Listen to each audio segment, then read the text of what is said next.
Hey, this is Tuhon Aditya from LightHaven. Today I'm going to be breaking down the 12 basic attacks or Abecedario as you find them in Pekiti Tirsia Kali. So the first thing to understand across all the Pekiti schools in the world, we need some sort of common language that we all speak. So that when I say a certain angle or a certain strike, anyone from anywhere in the world will understand what it is that I'm referring to. So that's the first purpose of the Abecedario, that it gives us a common language that we all can speak. The next thing is that it teaches us the major types of slashes and the major types of thrusts that you have within the art, as well as a few ways that we can go from one of these attacks to the next attack. It also gives us an opportunity to introduce different types of footwork within the art to our students while making them coordinate not just their striking, but their striking, body mechanics, as well as their footwork and timing required to pull off these attacks. Lastly, for those who want to delve deeper into this art, the Abecedario forms the beginning of two of the major forms that you find within the older versions of this art, that being 64 attacks as well as 144 attacks. The Abecedario is made up of 12 attacks until number 10. All your odd number attacks will always be a forehand and all your even number attacks will always be a backhand. Number 10 is down center line, 11 and 12 are also down center line. I'm going to be sharing the Abecedario with sidestepping footwork, but you can do this with just about any footwork that you choose to. The first thing to keep in mind is the targets that we're striking at. Now, I will preface this by saying I've been taught this by Grand Tuhon in two different ways, and there are a couple of other variations also out there. However, I'm going to try and give you a structure that if you follow, you should be able to get the most out of this drill, regardless of the version of the variation that you have. So the two variations I have mostly differ in their first two strikes.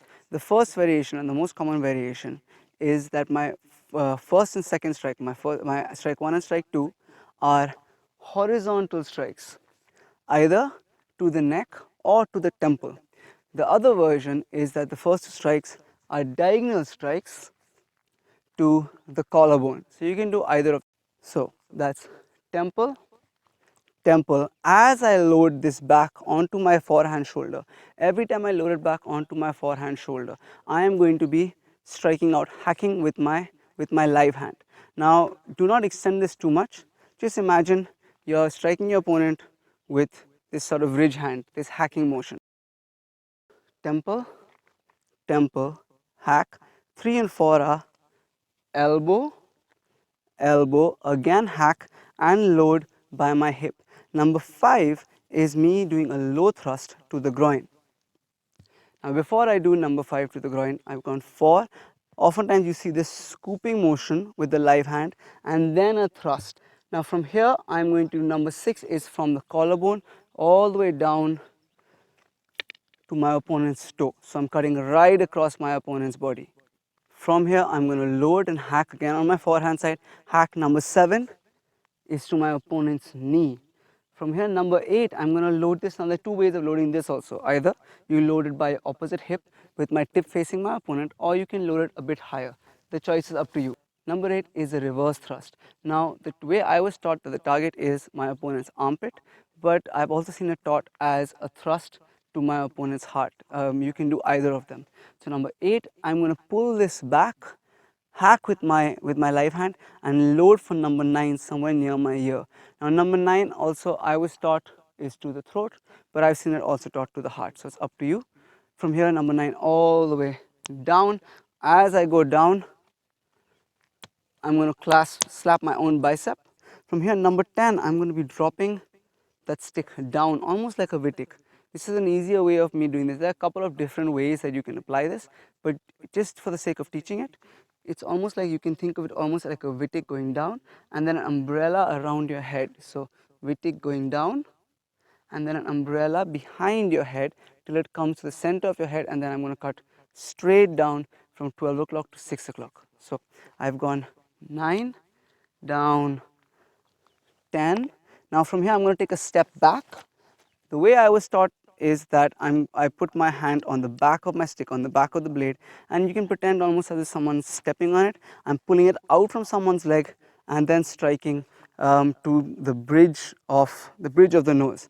So I've gone 10, step back, 11. From here I'm going to do 1, one big circle, step forward, and then 12. So one big circle as I step forward, and then 12. The way I was taught 12 is that the hand is striking the groin, the stick is striking the bridge of the nose. But again, I've seen it taught other ways. I've seen the hand used simulating pulling a knife while thrusting. I've seen the stick being thrust to the throat or the heart. It's really up to you. One thing that you do want to sort of keep in mind is, as much as possible, as much as you can, you want the tip of the stick and your hands to be in the same line. You don't want this to be happening or this to be happening. You want to keep them somewhere in the same line.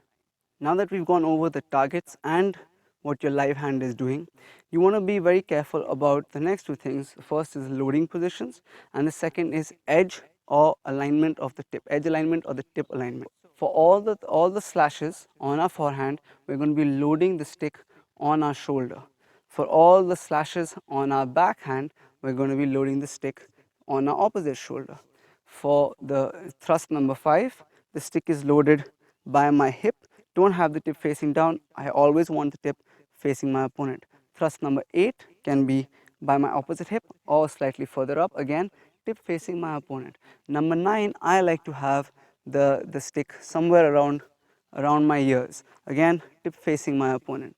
Number 10 is going to be center of my head with my live hand bracing the back of my weapon hand. So somewhere like this, slashing straight down. Thank you so much for watching. If you liked what you saw, if you learned from what you saw, please do like and share this video. Please do subscribe to the channel. If you have anything to add to the discussion, leave that in the comments down below. If you have any questions or requests for future videos, please also leave that in the comments down below. All of these things really do help out the school and the channel a lot. A huge thank you to all of our patrons. Thank you so much for your support.